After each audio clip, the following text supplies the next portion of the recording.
One more kind of hybrid fund that exists is something called as an arbitrage fund.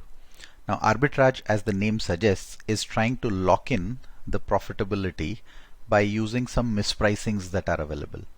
The most common form of arbitrage funds would basically profit from the difference between price between markets, usually in the cash market and futures market. If there are no arbitrage opportunities available, then the fund invests in short-term money market instruments and debt securities. Now let's try and understand how does this cash futures arbitrage works. If you look at a fund, that is investing in a particular stock, pick up any stock for that matter. Let's say there's a stock of Infosys that we take, and argument's sake Infosys stock is trading at, let's say, a price of 1400. The future of Infosys, right, which is a derivative instrument which allows you to purchase the stock of Infosys at the end of this particular month. Let's say the contract is for this month. The future would be trading at a slightly higher price usually to accommodate the cost of carry with this particular fund, right, this particular future. So let's say the future is trading at something like 1415 rupees, right?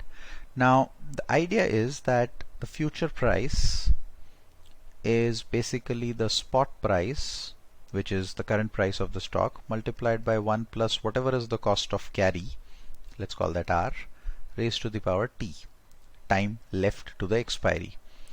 As you get closer to the expiry, there is no time left. So this term T becomes 0. When this becomes 0, essentially the future price and the spot price should be equal. So on the expiry day, right, the future price is the same as the spot price. This phenomenon is called future spot price convergence, right? So look at our example. What would happen here? If you were to look at Infosys at 1400 today and the future at 1415, what you can do is buy Infosys and sell the future. This is the future, this is the spot. Now think of scenarios that will happen on the expiry day, right? Scenario 1, Infi ends at a price of 1440, correct? How much do you make on the stock? You bought at 1400, you'll sell at 1440, so you'll make plus 40 here. And on the future, remember the price of the future will be the same now because you've sort of converged on the expiry day, right? So 1415 is where you sold, 1440 is the opposite, you'll buy, so you'll make a loss of 25, thereby giving you 15.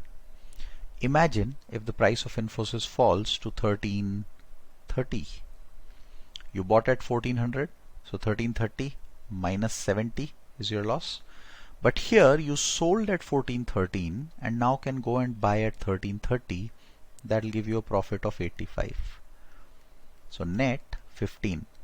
Whatever the case, you have basically locked the profit at 15 rupees.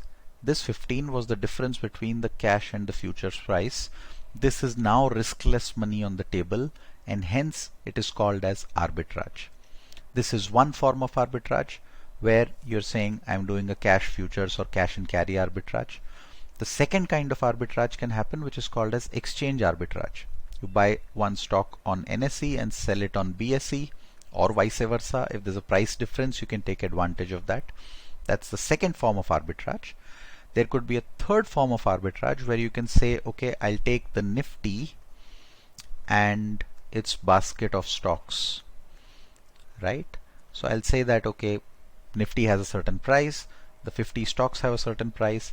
If I see that those 50 stocks price mathematically calculate and give me a Nifty value which is slightly different from the Nifty value, I can buy those 50 stocks in a certain proportion, sell Nifty future, and then basically the prices will converge again. So all these three types of arbitrages can be used. I can use exchange arbitrage, buying on one exchange, selling on another. I can use index and basket of stocks arbitrage, where I'm buying the index, selling the stocks, or buying the stocks, selling the index. Or I can use cash and carry / cash futures arbitrage, something similar to what we saw in the Infosys example. Remember, arbitrage funds are trying to give you essentially risk-free money, right? Because you're locking in profits and there's no way you'll lose that 15 rupees in the example we saw, right? Because this is risk-free money, the returns of arbitrage funds would be similar to risk-free rate. In other words, arbitrage funds are actually used as alternative to liquid funds or overnight funds, just that they are treated as equity funds, but for all practical purposes their returns would be very similar to what a liquid fund or a overnight fund would be. That's in a nutshell what you would look at in the context of an arbitrage fund.